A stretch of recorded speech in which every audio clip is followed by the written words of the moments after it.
Hey there, it's Michael Greenwood. Yeah, so in this video, I'm going to talk about ways to deal with problems while they're still small before they turn into big problems, basically. Um, and obviously, everything's relative. What might be one person's really pressing dilemma might be somebody else's kind of walk in the park. So it all depends. Like today, I noticed that a what was originally last week a chip in my car's windscreen has turned into a crack. So I've now taken action and organised a replacement windscreen, basically. So they're coming to do that on in a few days' time. Yeah, so it's Wednesday today. Can't come out until Monday, and that's going to be done at my home address. So that's good. Just waiting for him to get back to me with a 90-minute slot, but I know it's going to be Monday, sometime between 8 and 6. So had I dealt with the problem when it was still small and used some kind of DIY windscreen repair kit that you can buy, then I may not have had to have a replacement, or maybe I would have anyway. You never know, do you? Because it was quite a relatively large sized chip. Yeah. So anyway, here are 7 practical tips to how to deal with such problems when they're still small. You may have problems in your life in general, your work, your business, and anything like that. And before I get started, I'll just tell you another story. So one of my businesses, long-term suppliers, made a genuine mistake yesterday, and I emailed them, let them know about the mistake, because I don't think they would have known kind of straight away, and I noticed it, and the way that they dealt with the solution really stood out as being pretty much exemplary. So they gave me an apology, reassured me it wouldn't happen again, managed my expectations about the resolution, which was same day as well. Quite a pressing issue, so it needed to be dealt with same day. But when I emailed off, I didn't demand that or anything like that. I just let them know about the problem and queried it, basically. So that was my approach. I didn't try to dictate a solution to them or anything like that, and they dealt with it really well. So that's how you. That's a good example of dealing with a problem before it becomes like a bigger problem. Because if they would have turned round, like some companies might do, and kind of deny anything had happened when it were pretty obvious, or not offered an adequate solution, like said, well, we can deal with this in 14 days, that because that's how our business works, and that kind of thing, or we'll get back to you and all that kind of thing. Like I have had in the past with some companies and organisations, where it's taken a week to sort something out. Then I've had interactions with some companies who've just refused to deal with problems, and then I've had to cancel and all that kind of thing, so, and find new suppliers. So it really is, when a problem does come up, it's how you deal with it, it's how you resolve it that really counts, and makes you stand out from the competition, basically. So that's how it is in business, anyway. So yeah, I've come up with these 7 practical tips to help you to deal with problems while they're still small. Nip them in the bud before things escalate and they get out of hand, and it spreads to other areas or whatever. So first one is to notice early signs.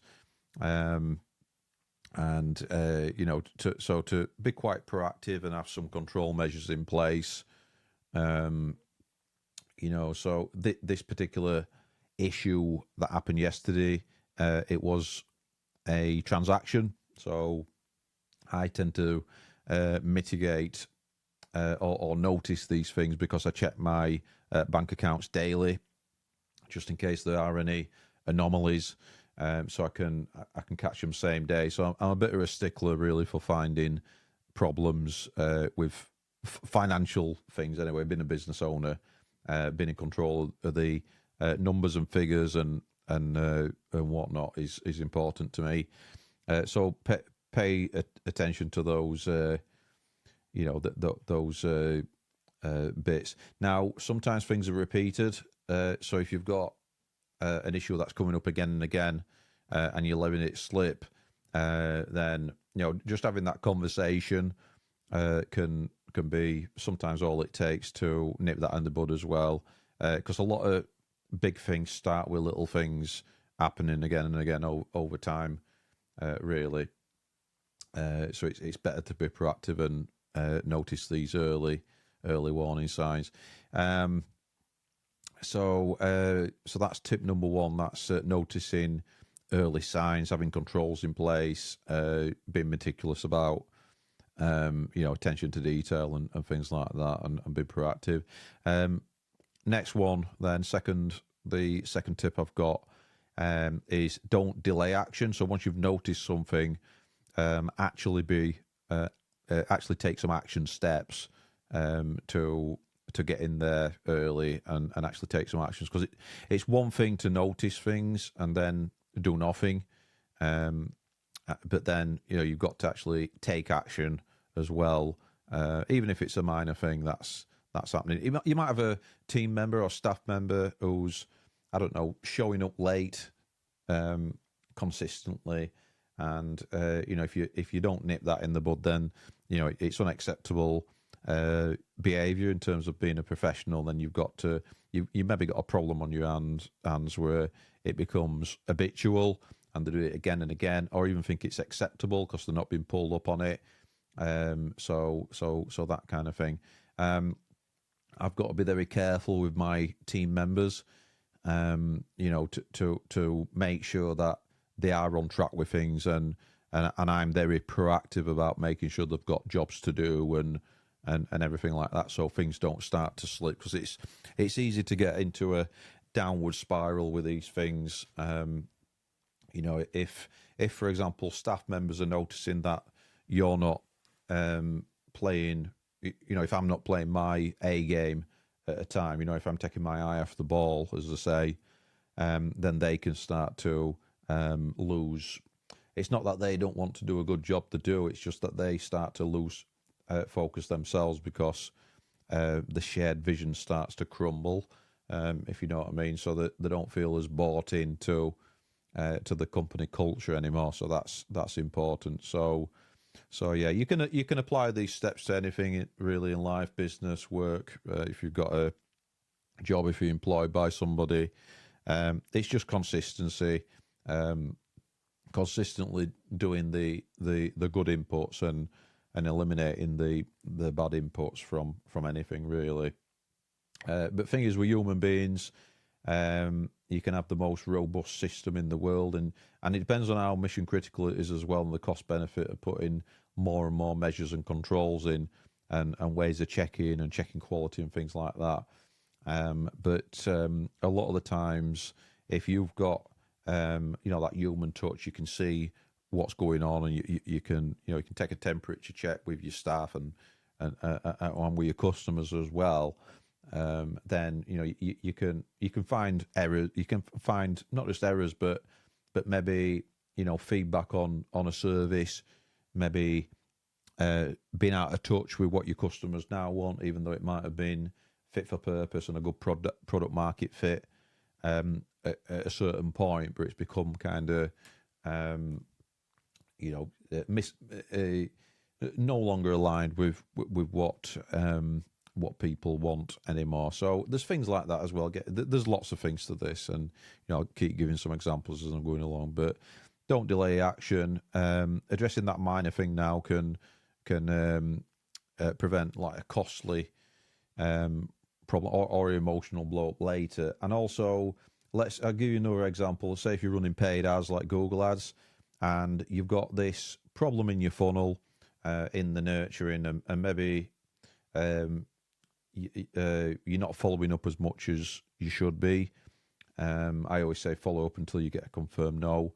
Then you kind of got a leaky bucket at some point in the funnel there, which needs to be addressed before you scale up. Because as you're scaling up and putting more money into ads, and you're not tackling these key issues, then you're starting to replicate inefficiencies, which you don't want. So again, that can be what is a smaller problem when you're spending a couple of grand a month on ads, will become a bigger problem and more noticeable and less profitable when you're spending 20 grand a month on ads, for example. So that's second one is don't delay action. Third one is ask questions really quickly. So get to the bottom of things, basically, is what I'm looking to impart here on this one. So look, if you need clarification, if something's unclear, you need to fact find. And if there's any ambiguity or any misunderstandings, you can. It's often easier to fix if you have that human conversation as well, and pick up the phone. Sometimes putting an email together can help, or I manage my team through Slack channels, so that can you can illustrate with screenshots or whatever. Like, why is this happening? How did you come to this thinking? Especially as you're managing a team and you're asking them to reach more a point of autonomy, and they're starting to come up with their own ideas and things like that, and then maybe think outside of the box. You need to know where their thinking's going. For example, I had we're creating a piece of creative for some social media management for a client recently, and one of my team members came up with something that were quite out of the box, and it were a bit it got off track, basically. So I kind of reined them in on that one, to say, look, I want this kind of thinking, but we've got to really align with the core goals as well, and all that kind of thing. So ended up having to have a conversation with a client as well about that direction, and if they wanted to try that thing, and they didn't, and that's fair enough. But we gave justification for why we might want to go in that direction as well. But it turned out to be a bit generic, and they wanted something a bit more specialised and stuff like that. So yeah, and that can be the that can be the not give and take. That can be the kind of to and fro when you're doing ideation and things like that for campaigns in a digital marketing business, where you're wanting to freshen things up, but on the other hand, you've got to keep to the core of the thing as well. So you can always make suggestions on those kind of things. So yeah, that's number 3. That's ask questions quickly. There's an old saying. It's seek first to understand and then seek to be understood, which I think is quite pertinent for number 3. Number 4 is communicate openly. So communication skills are one of the most important skills. I always say that in business. So getting some experience in and continuous improvement in communication is key. So it's not what you say, it's how you say it as well. So the tonality and all that kind of thing. It's how you bring things up, really, and avoiding those difficult conversations and managing expectations, and you don't want to add fuel to a fire, where it's kind of inappropriate. So yeah, bringing up your concerns calmly, but being quite directive as well. You can't bury your head in the sand. You can't be an ostrich in these things. You need to make decisions and have outputs, basically, as in any area of life. Being assertive is pretty much key. So that's number 4. It's communication and doing it openly and directly, but tactfully as well. And depending on who you're speaking to, altering your approach. Next one is how do you eat an elephant a spoonful at a time? So breaking the problem down. Small problems can feel overwhelming. So it can, when you've got something big, it can be difficult to know where to start with it. So just make a start, and break it down into subtasks if it's a big one. But get to the core of it. Isolate what's really going on, so you can efficiently, get to the bottom of things, the core issue, and target that. So that's number 5. Break the problem down. How do you eat an elephant a spoonful at a time? Always comes to mind there. Next one is number 6. It's keep good records, so meticulous records. I keep a journal, and we've got Outlook calendar, and we've got ClickUp for project management. So lots of different, and there's some duplication there as well, because I like to write on paper, on in books and stuff, and I've got a time block planner as well. So I will constantly be writing things down, but when there is any incident, it's worth keeping a record of that. It could be, I don't know if you've got a retention policy in your Outlook or email system for the job that you do or your business. If you're keeping things for just the amount of time that need to be kept, but sometimes you've got a record which you can save into some kind of file system. So that could be SharePoint or Google Drive or something like that. But it's good to be able to refer back to these in a nice, succinct and organised way. So it really pays in business to be very well organised, so you're not scrambling around if things do go wrong. So yeah, if and when things blow up, then into bigger things, then it can be. It's easier if you've just documented things as you've gone along. I'm not necessarily talking about like litigation necessarily, but if you can go back to a date and say this is what happened and this is a record of it and this is evidence of that, then that can be helpful. And it can make your life easier long term by just taking good record keeping every day. So you're nice and well organised. It could be something you need for the VAT man, something you need for HMRC, if you're in the UK, anything like that where you've got good record keeping, generally speaking, because if there's been, I don't know, an accounting discrepancy and you can't go back and figure out what happened and you're trying to go back 2 years later, it can be like a world of pain to go back, and it could take you ages, rather than just taking a good record there, even though it feels a little bit pointless sometimes, to be taking all these records. It often helps you to stand out, really, keeping good records. I have often been able to go back on records and kind of prove a point at least, or even protect our position by good record keeping. And some scam artists will rely on the fact that a certain proportion of people in the world will not be meticulous in how they operate in the day-to-day life. So try not to be one of those people and who isn't organised, and it's a bit chaotic, because that can cause stress, overwhelm.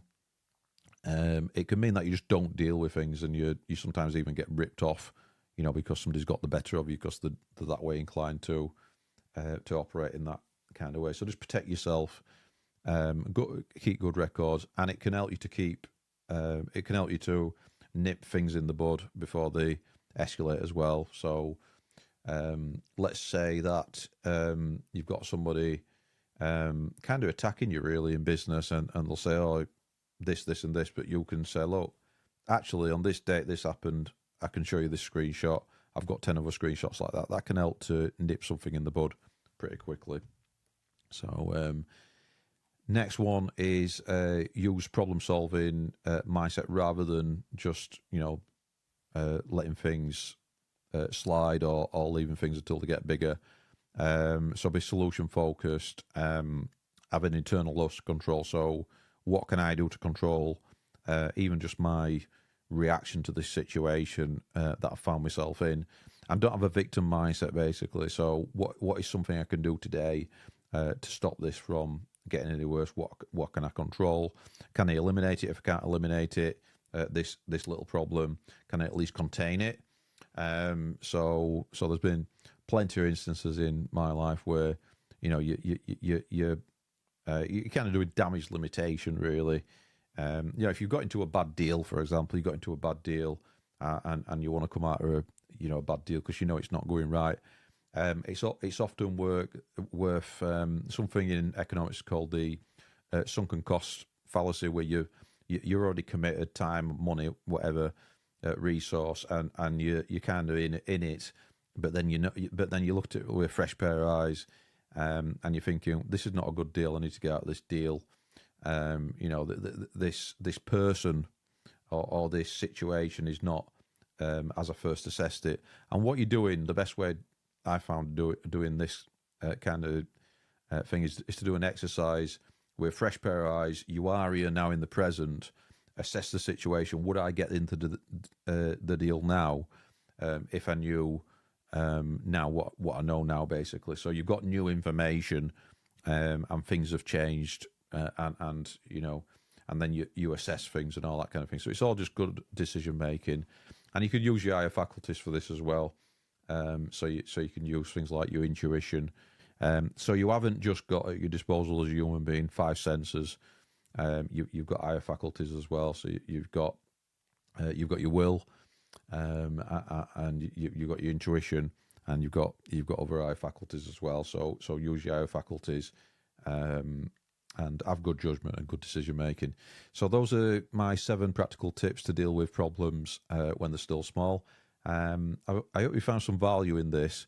This is just my approach to problem solving and nipping things in the bud, or containing situations, or getting out of bad deals, or just like day-to-day decision making. And you'll notice that it's very proactive and meticulous, the way that I'll tend to I'm quite deep thinking in things, and I've got a good ability to have a top-down view of the whole thing, and then see the bigger picture, but then look at the details. And they say the devil's in the detail with things. So you got to look for stuff, meticulous attention to detail, as well as having, like I said, the overarching viewpoint as well, the perspective on things as well, is one of the skills I suppose I use day to day in business. There's lots of decisions to make.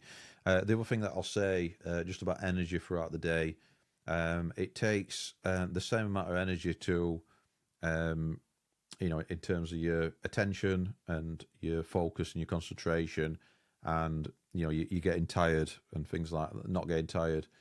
So every time you make a decision, you use a bit of energy throughout the day, and you've only got so many decisions you can make in a day. So to make a big decision or to make a small decision, it's the same amount of energy. So what Einstein discovered, and guys like Steve Jobs did this as well. I remember watching The Fly as well, Jeff Goldblum version, where he's wearing the same kind of suit every day, and that's just one less decision. So there's little things you can do to be a better decision maker and to be a better problem solver. One of them is definitely taking personal responsibility and accountability, and not getting into that blame game, and not adopting a victim mindset. So having control over one's situation. You can't control everything. You can control your reaction and your decisions, though. Everything's a decision. But to protect our energy, it's worth, I call it trimming the fat, and basically eliminating things. So a lot of people might tell you that you need to do more things, you need to add more things, but actually what I tend to do is eliminate things, eliminate steps. So, for example, one of the things that I've been doing today is I've been setting up some bookmarks on my other MacBook, just for some marketing and sales things, because I found that I was going into the CRM we use, HubSpot, and clicking this, clicking that, clicking this, clicking that to get to that, to get to the contacts and to get to the deals. So I've just set up a couple of bookmarks. So a lot of the things to enable us as entrepreneurs, business owners, people working for somebody, looking to expand their career, looking to do a great job, and all that kind of thing. There's if we can cut out a lot of the minutiae of life, which really we can do the same thing but in fewer steps, then we can often be better off and freed up to make better decisions. Because like I said, the energy it takes to make a small decision or a big decision is the same. You can quite easily in the morning wear yourself out by working on tasks that aren't even a priority, tasks that don't even matter, tasks that should be eliminated altogether and shouldn't even be done in the business.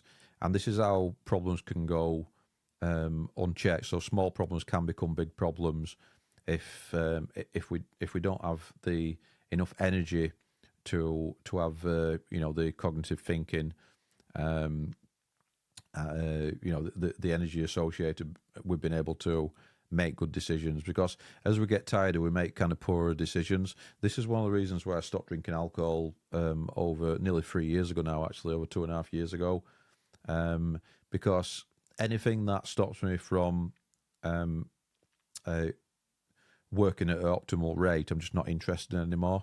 So I'm an ambitious business owner. I'm scaling a company, and I don't have any time for any kind of riff-raff, alcohol or anything like that. People, it's less so now, but people used to say, "Oh, let your hair down, Michael. Have a blowout," all that kind of thing. But you don't need it. When you do things like when you actually tackle problems head on and don't bury your head in the sand and actually make good decisions around, the best way forward, the path of least resistance, the thing that'll have the biggest impact that you can prioritize right now. You don't need to have these crutches and like the alcohol or things like that, because you're actually solving problems, and to solve problems you need good cognitive functioning. And there's a lot of people who they'll say they have alcohol and they'll still be as functioning 100%, and they'll say it doesn't affect them. But are they really kind of moving forward with things that much, or could they be doing more if they cut the alcohol? I'm willing to bet that if they cut the alcohol, they'd be able to do more. Maybe they're doing a lot now. That's fine. A lot of people doing that, I suppose. But for me, things like that, just having a good diet. I kind of had a donut yesterday, and it set me on even things like that, having a donut. And I like the ones where they're just the dough and the sugar and the jam. But this was like one of those chocolatey ones with a chocolate sauce inside, and it kind of messed me up for a few hours, to be honest with you. I was like, it gave me like a carb rush, and I was like, it just weren't working for me. So the diet as well, so important. The exercise, getting out there, getting the fresh air, getting the sunlight on the skin, it all works towards being a more highly efficient individual in what I'm doing. So just this is a video about 7 practical tips to deal with problems when they're small, but nip some of these other things, like things with your it can be applied to anything, like going to the doctors if you've got a problem before it gets worse. So it's mind, body, spirit, not just work. This can be applied to anything. You got some bad behavior from your children, for example, or a child. Nip it in the bud like you do as a good parent. So explain the consequences and all that kind of stuff. So these problem solving skills can be applied to anything. So I hope you found this useful. Like, comment, share, subscribe. I'm Michael Greenwood, and I'll see you next time.